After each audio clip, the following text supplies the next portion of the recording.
párharmónia. Hidd el, hogy elég vagy. Király Eszter és Ferenc Gabi podcastje. Utak önmagunkhoz és egymáshoz.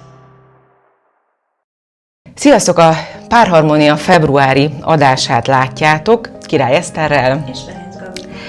És a mai részben, a mai adásunkban a kötődési sebeink, narcisztikus mintázat vagy elkerülő mintázat, ezt a témát választottuk. Már egyébként hosszú-hosszú ideje úgymond terítéken van. Nagyon sokat foglalkozunk magával a narcizmus kérdésével, és ugyanígy a kötődési sebekkel is.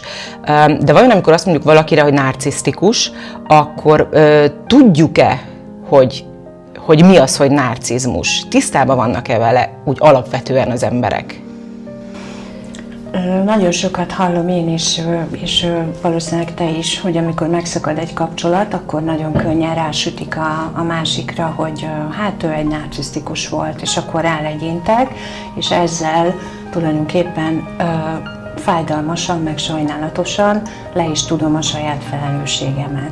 Tehát az, amikor egy kapcsolat megszakad, semmiképpen nem jó, hogyha ezt valamilyen billogot rá sütök a másikra. Ugye nagyon gyakran rá egyéb más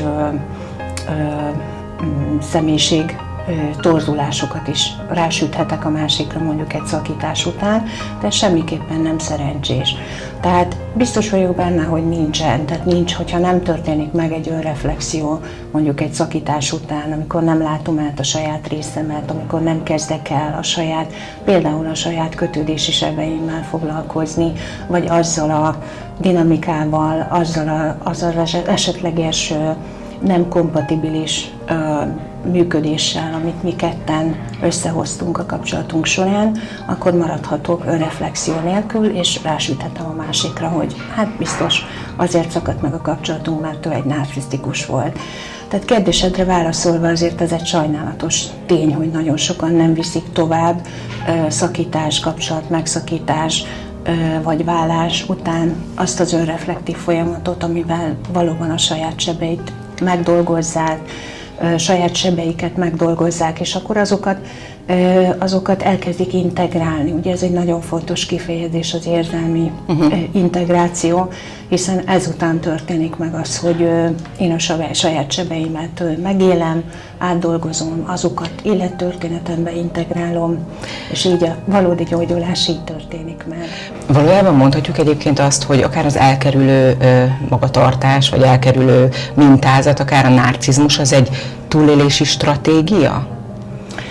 Az elkerülő kötődési mód az egy túlélési stratégia, így, ahogy igen. mondod.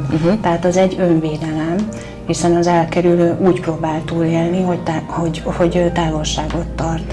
Tehát neki, hogyha most az ő kötődési sebeit megvizsgáljuk, és a gyerekkorhoz visszalépünk, akkor ott olyan sebződések, olyan traumák érték, amelyben ő azt tanulta meg, vagy legalábbis az ő idegrendszere azt tanulta meg, hogy kötődni veszélyes, vagyis maga a közelség veszélyes. Tehát az érzelmi közelség veszélyes, vagy nem volt, tehát egyáltalán az nem ismerős fogalom számára, sőt, például az érzelmeken keresztüli kapcsolódás is egy nem ismert forma. Tehát mindenképpen az elkerülő kötődési mintázat úgy működik, vagy legalábbis egy elkerülő idegrendszere úgy működik, hogy önvédelemből tart távolságot. Tehát megtörténik az, hogy kiléphet kapcsolatokból egy szó nélkül, kiléphet beszélgetésekből egy szó nélkül, akár egy túlterhelt idegrendszerrel gyakorlatilag megtörténhet akár egy verbális agresszió konfliktus helyzetben. Tehát itt, hogyha összefoglaljuk, akkor az ő idegrendszere egy konfliktus, egy nehéz érzés, egy zaklatottság, egy kételj, egy szorongás, ami a másik oldalról jön. Ugye az ő idegrendszerében veszélyt aktivál, és azt érzi, hogy neki ki kell menekülnie, ki kell lépnie a helyzetekből. Tehát ez egy önvédelem. Egyébként összekeverhető egy narcisztikus és egy elkerülő mintázattal élő ember? Tehát mert ahogy így beszélsz erről, én azt érzem, hogy minthogyha lennének nagyon hasonló jeleik, tehát hogy ugyanolyan, nem is jelek, hanem ugyanolyan mintázat. Ha nem is ugyanolyan, de hasonló. Igen. Inkább. mondhatjuk, hogy az érzet az hasonló lehet, de hogyha ezt kicsit kibontjuk, akkor ráébredünk, hogy mégsem hasonló.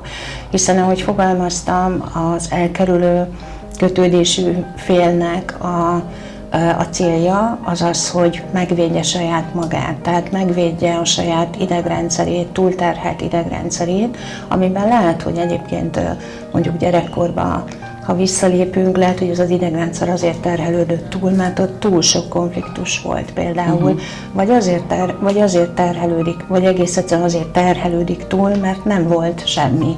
Tehát annyi minden lehetett volna, nem volt semmi, nem volt érzelmeken keresztüli kapcsolódás, csendek voltak. Ez is túlterheli ezek szerint. Érzelmi távolságtartás volt abban a családi dinamikában. Tehát, ahogy fogalmaztam, elkerülő kötődésű félnél a csend, a távolságtartás, a kivonódás, látszólag egy faragatlan módon történő viselkedés, amikor mondjuk ott hagyja a másikat egy konfliktus helyzet közepén, nem lehet vele feloldani helyzeteket, gyakorlatilag így. Tehát ha nincsen konfliktus feloldás, akkor nincsen kapcsolat, ha nincs kommunikáció, nincs kapcsolat, tehát a másik fél folyamatosan egyedül marad. Inkább az elhagyatottság érzést éli meg a másik fél az elkerülővel, és ezzel szemben például a narcisztikus karakter, ő nem önvédelemből működik, hanem ő hatalomgyakorlásból. Tehát ő azért kezd el kontrollálni. Bocsásson, minden esetben így van ez egyébként a narcizmusnál? Igen.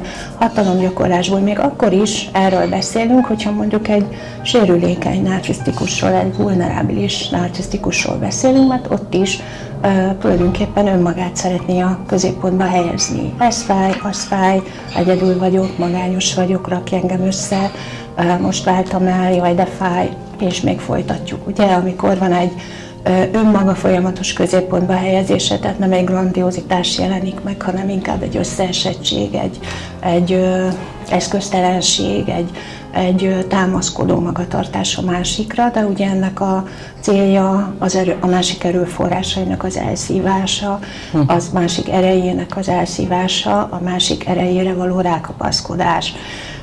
És hogy folytassam a sort, tehát a narcisztikus ugye hatalomgyakorlásból működik, és egy narcisztikus mellett inkább nem az elhagyatottságot, azt is érzem, de sokkal inkább érzem azt, hogy kicsi vagyok. Tehát, hogy le vagyok uralva, nincs hangom, láthatatlan vagyok, inkompetens vagyok, még azt is érezhetem. Tehát azt is, hogy elhiteti velem, hogy én nem vagyok képes dolgokra, hogy én nélküle semmire nem lennék, ugye ez is egy tipikus tankönyvi szöveg, tehát inkább azt érzem, hogy én semmi vagyok, én kicsi vagyok, én valahogy elvesztettem azt a hangot, azt az önérvényesítést, azt a belső tartást, ami egyébként korábban nem jellemző volt, de ezzel az emberrel valahogy más valami aktiválódott. De nyilván ez az elején ugye nem derül ki, tehát hogy ez egy nagyon szép folyamat,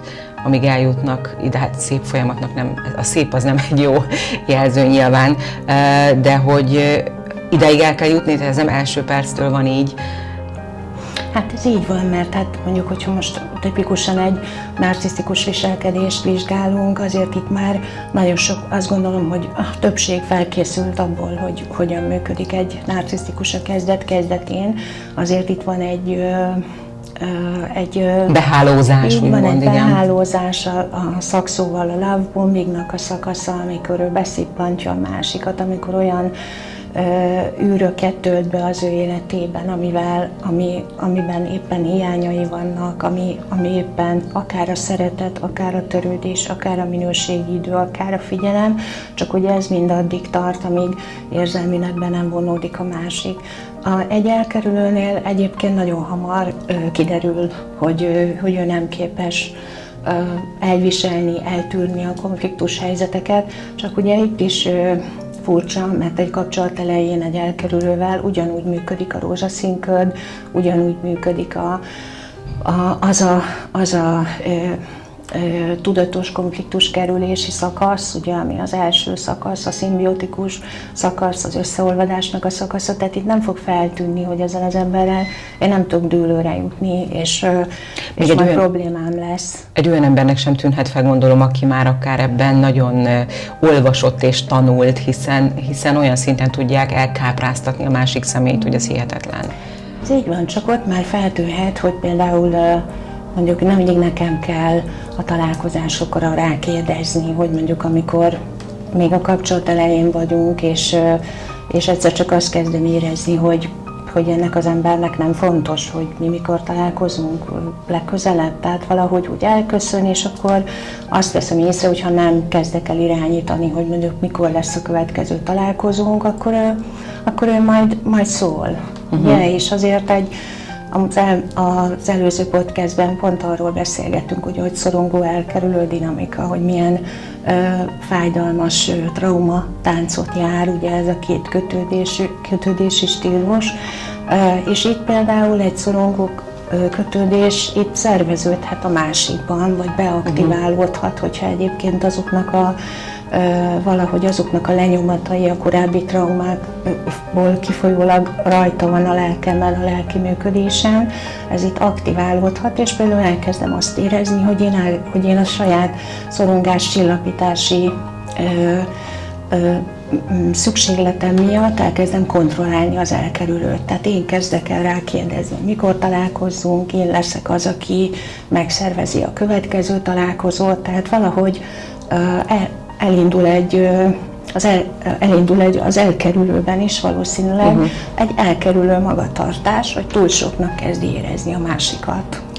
Itt felmerül ez a kérdés, hogy amennyiben én vagyok mondjuk elkerülő, vagy akár narcisztikus, ezt saját magán adott ember felismerheti-e, vagy mindkét típus, illetve egyik típus sem rendelkezik avval a tudással, vagy nem képes olyan önismeretet elsajátítani, ami által rájöhet arra, hogy itt most lehet, hogy nem is a másikkal van a baj, hanem velem. Mert ugye bár mi arra próbáljuk itt az embereket rávenni, hogy mindenki elsőként nézzen tükörbe, és utána ítélje meg a másikat, de ettől függetlenül azért még mindig nagyon-nagyon sokan elsőként a másik embert kritizálják, úgymond, és a másikba keresik a hibát.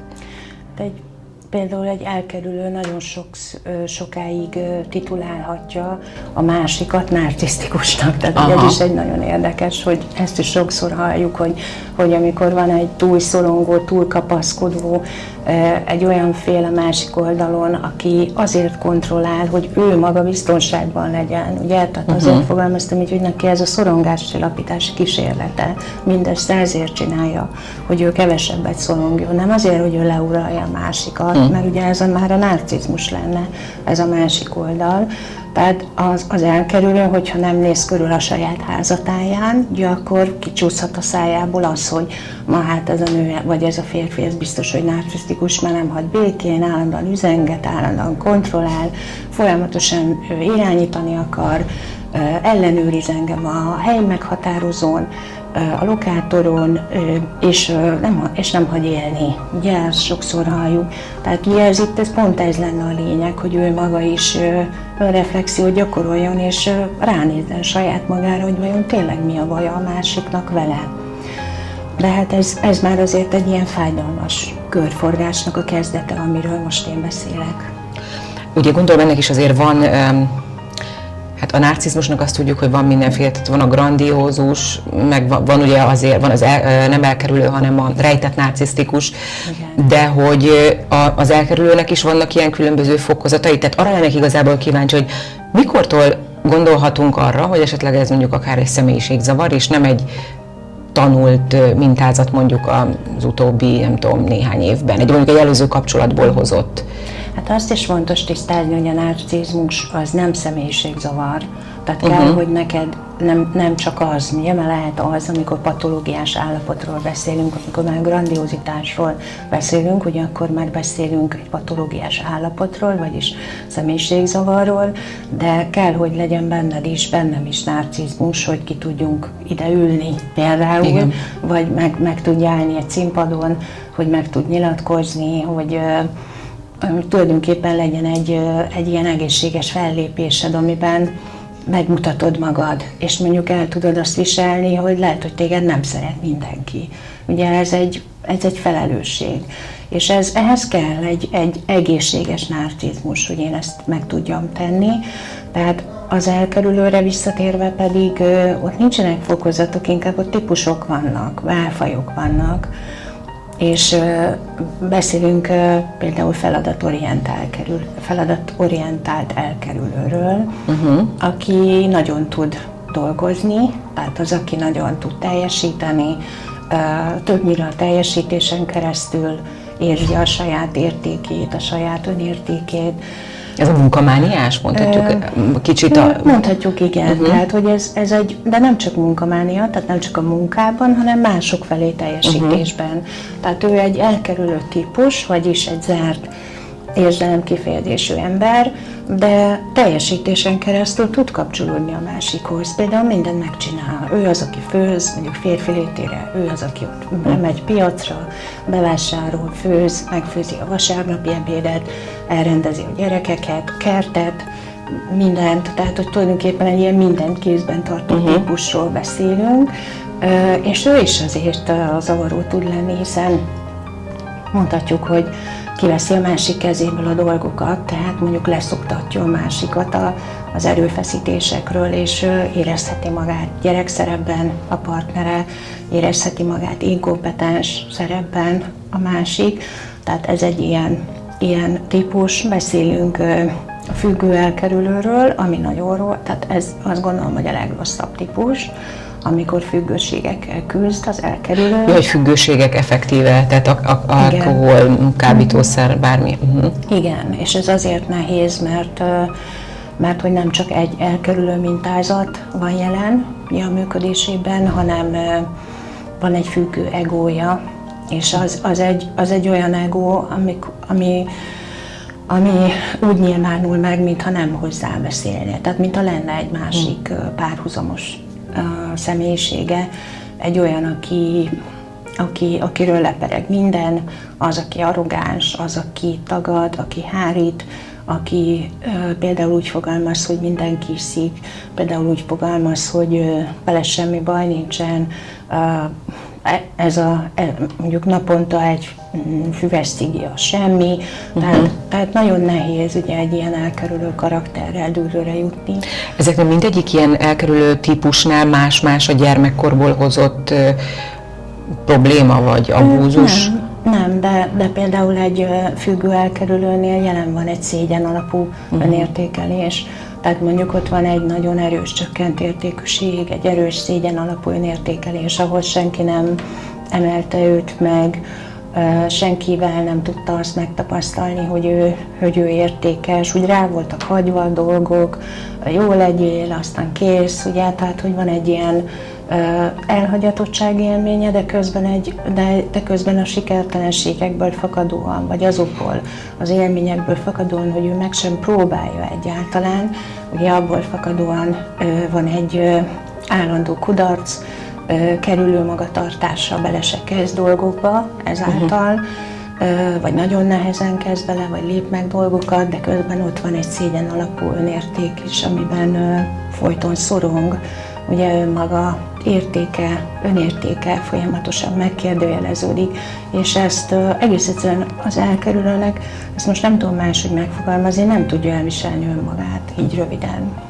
Tehát nagyon nehéz neki önmagát, a saját érzéseit elviselni, és olyan külső idegrendszeri szabályozókhoz nyúl, ami csökkenti az ő szorongását. Ez lehet az alkohol, lehet a szer, de lehet a szexfüggőség, lehet a pornó, lehet a társfüggőség. Az is itt van, ugye, akit be lehet húzni mindig valakinek a helyére, és akkor ott van egy ilyen idegrendszeri regulátorként, ez itt a függő elkerülő.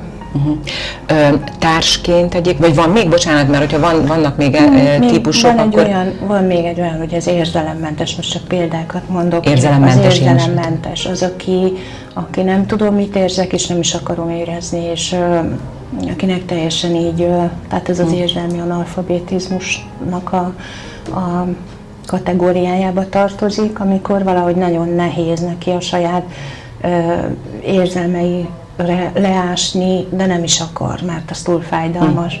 Úgyhogy teljességgel, a teljesítésen keresztül éli az életét, meg kapcsolódik másokhoz, és jellemző rájuk, hogy sok esetben komoly témákat elviccel, elbagatelizál, nem biztos, hogy kilép a helyzetből, a szituációból, csak nem lehet vele semmit megbeszélni, mert mondjuk belekezd egy történetbe egy teljesen más tényszerű dologról, elkezd a globális felmelegedésről velem beszélgetni, mert hogy ugye a tények azok, meg a tények azok, amikbe ő kapaszkodni tud, és az érzelmeknek a világa az egy holdbéli táj, arra nem is lép rá.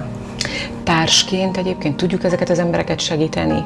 Bár ugye nyilván, hogyha nem szintén egy olyan párra kerül össze az ember, ugye, akinek mondjuk valami másfajta ilyen pszichés problémája van, vagy mentális, tehát egymást azért tudják segíteni a párok. Nyilván szakember, azt mindig elmondjuk, hogy ez nagyon fontos, hogy ha már olyan a helyzet, akkor érdemes szakembert felkeresni, de hogy alapvető hétköznapi, mondjuk egyszerű problémáknál tudjuk segíteni? Akár az elkerülőt, akár a narcisztikus, azt nehéz, maradjunk az elkerülőnél.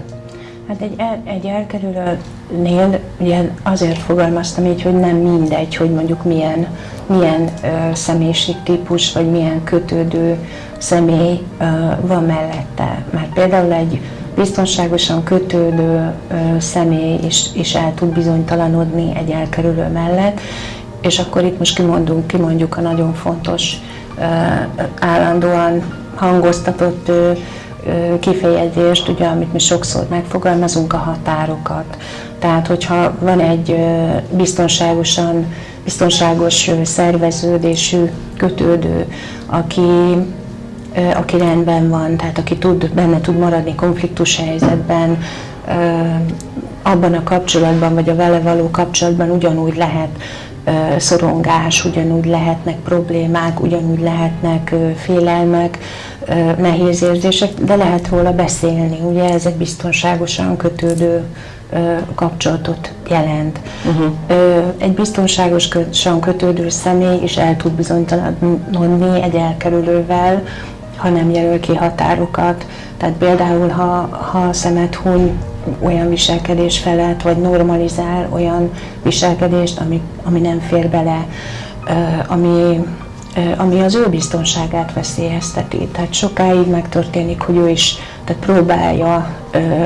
próbál erősen a másikra fókuszálni, próbál neki segíteni, de ha nem tér vissza önmagához, és nem ismeri fel ugye annak a jelentőségét, hogy elsősorban önmagát kell érzelmileg megtartani, tehát neki a feladata az nem a másiknak a gyógyítása, a másik kötődési sebeinek a gyógyítása, akkor itt megtörténhet, hogy egy biztonságosan kötődő is elbizonytalanodik egy ilyen kapcsolatban.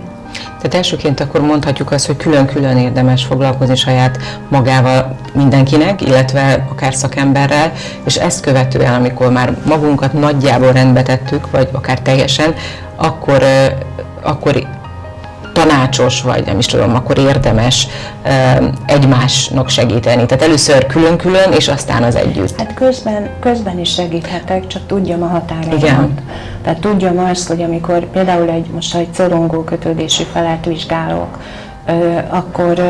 akkor ott, ha észlelem valóban azt, hogy túl sok, túl monitorozó, túl ellenőrző, túl kontrollálóvá válik, mert én mondjuk valamit nem mondok el, vagy nem úgy mondok el, ahogyan neki az biztonságos lenne, akkor ott muszáj abban a helyzetben, ott abban a kontextusban maradva leülni, beszélgetni, és megbeszélni, hogy most mi történik. Tehát megnyugtatni az ő szorongó idegrendszerét például, és mondjuk, ha én egy biztonságosan kötődő személy vagyok, és a társam elkerülő működésű, akkor ott is nagyon fontos tisztázni helyzeteket, hogy mi az, ami nekem nem fér bele, mi az, ami nekem túl sok, hol van nekem szükségem nagyobb biztonságra, hol van nekem nagyobb szükségem átláthatóságra, elérhetőségre, érzelmi elérhetőségre, tehát észlelem a saját határaimat, és ott ideje korán helyzetben maradva igyekszem tisztázni a másikkal ezeket a hiányokat, ezeket a félelmeket, vagy ezeket a kételyeket, vagy red flageket, ugye, amelyek bennem felmerülnek. És még egy utolsó kérdés, hogy amennyiben itt mondjuk gyerekek is vannak, egy ilyen elkerülő és szorongó és narcisztikus és most bármilyen szülőnél, tehát vannak gyerekek is, akkor létezhet-e egy olyan forgatókönyv, hogy a gyerek nem visz magával ezekből semmit, hanem is semmit, nagyon keveset mondjuk. Tehát vagy egy ilyen családban a gyerek vagy a gyerekek azok egyértelműen valamilyen lelki sérülés, mentális sérülést szereznek. Ugye akkor van probléma, amikor két teljesen különböző attitűddel rendelkező szülőt tapasztal meg a gyerek. Ugye akkor is probléma van, ha két azonos attitűddel, mondjuk ha mind a kettő érzelmileg távolságtartó. Ugye ez a legrosszabb verzió. Lehetnek úgy egészségesek a gyerekek, például, hogyha ott van a családi dinamikában egy érzelmileg elérhető személy, mondjuk egy nagymama. Például az, aki egy meleg, meghitt, odaadó, megtartó érzelmi légkört tud biztosítani, tehát valamilyen olyan személy, ugye, akihez lehet kapcsolódni, aki tanít engem arra, hogy a szeretet az nem egyenlő a távolságtartással, nem egyenlő a túlkapaszkodással, de nem egyenlő a túlzott távolságtartással sem, vagy az elkerülő magatartással. Tehát ez egy nagyon lényeges pont, hogyha van egy ilyen személy, ha nincs, akkor mindenképpen sérülnek a gyerekek. És azt a példát hoztuk az előbb, amikor beszélgettünk, hogy mindenképpen az a legrosszabb, amikor mindkét szülő érzelmileg elérhetetlen, megtorló, rosszalló, szeretetet feltételekhez kötő, ha nem úgy viselkedik, mint az elvárt a gyerek, akkor azt megtorolják, csenddel büntetik, fizikai agresszióval büntetik, vagy ha van egy alárendelődő anyám például, ugye, aki nem véd meg engem, aki nem áll oda, és nem véd meg engem az apámmal szemben, ugye ez is egy fájdalmas emlékkép tud lenni. De az is nagyon rossz, amikor két különböző mintázatot, teljesen különböző mintázatot tapasztal meg a gyerek. Például van egy érzelmileg elérhetetlen apám, akihez nem lehet kapcsolódni, akit nem lehet megölelni, akihez nem lehet közel lépni, közel kerülni, sem érzelmileg, sem fizikailag, mert falakkal védi magát, és a másik oldalon mondjuk ennek ellensúlyozásaképpen ott van egy túlféltő, szinte majom szeretetben, túlkapaszkodásban, túlragaszkodásban jelenlévő anyám, akinek mondjuk fullasztó a szeretete, aki meg úgy gondolom, hogy meg lehet mellette nyugodni, de ő meg túl közel van. Tehát az egyik túl távol van, a másik túl közel, tehát ez is itt is szerveződhet egyértelműen egy szorongó mintázat, egy szorongó kötődési mintázat ennek hatására. Tehát igazából akkor maradhatunk abban, hogy valójában tehát nincs az a forgatókönyv, hogy teljesen egészséges gyerekek kerülhetnek ki mondjuk egy olyan családból. Hát lehet, mindenképpen kell, hogy legyen egy olyan forgatókönyvem, hogy amikor valóban szülői felelősségvállalásra adom a fejem, akkor ennek utána nézzek, hogy hogyan lehet, hogy a kötődő nevelés most már azért egy elterjedt forma. Az, amikor közel van a gyerek, annyit van közel, amennyit ő szeretne, igen, vagy amennyit gondol, annyit szoptatom, amennyit ő igényli, tehát nincsenek határok, nincsen fal közöttünk, hogy én őt elutasítanám. Ugye ez egy nagyon fontos, illetve a következőkben is, a következő életévekben is, hogy biztonságosan el tudjak távolodni tőle, de ő pontosan tudja azt, hogy én visszajövök. Tehát így alakul. A biztonság. Igen, így alakul a biztonságos kötődés. Tehát neki nem kell tépelődnie, meg összeomlani. Az idegrendszere nem omlik össze, mert én elhagyom a szobát például, mert egész egyszerűen nem bízik bennem. De aztán ez így szépen épül fel a továbbiakban, tehát ez nagyon szépen kialakítható és megszervezhető egy biztonságosan kötődő gyermeknek a felnevelése. akkor abban maradhatunk, hogy ne keverjük össze a narcisztikus és az elkerülő kötődésű embereket, illetve ne is hozunk diagnózist, akár a társunkról, akár barátunkról, bárkiről, hanem inkább szakembert kérdezzünk meg, aki segíteni tud abban, hogy valóban fennáll-e ilyen probléma. Köszönjük szépen, hogy velünk tartottatok a Párharmóniában, jövő hónapban is érkezünk. Az, hogy milyen témánk lesz, Eszter, azt most eláruljuk, vagy legyen meglepetés? Márciusban milyen témát hozunk? Igazából el is árulhatjuk. Akkor áruljuk el, melyik téma lesz? Nagyon sok levelet kapunk, tehát ezek a levelek sokszor szólnak akár arról, hogy árulás, megcsalási trauma során mi történik az idegrendszerrel például. Tehát ott mi történik az idegrendszerrel, hogyan, mit él át ott valaki, ugye idegrendszeri A megcsalt emberről beszélünk most, hogy ő mit él át, igen. Illetve, hogy hogyan, tehát mi történik, hogyha nem derül ki a teljes igazság. Tehát, hogyha a másik, ugye a hatáslegő fél, vagy a bizalomsértő fél elkerüli, vagy hárítja annak a megtörténtét, hogy feltárul a teljes igazság. Akkor legyen ez a márciusi Párharmónia. Akkor már meg is van a témánk. Tartsatok velünk márciusban is, illetve hát természetesen kérlek újra titeket, hogy iratkozzatok fel csatornánkra. Ugye elértek minket a YouTube-on is, a Spotify-on és a Facebookon is. Most már egy kis rövid videókkal promózzuk a műsorainkat. Iratkozzatok fel és hallgassatok, nézzetek minket. És hát ne hagyjuk ki a lényeget, a Párharmónia februári adásában Király Esztert és Ferenc Gabit hallottátok. Sziasztok! Párharmónia. Hidd el, hogy elég vagy. Király Eszter és Ferenc Gabi podcastje. Utak önmagunkhoz és egymáshoz.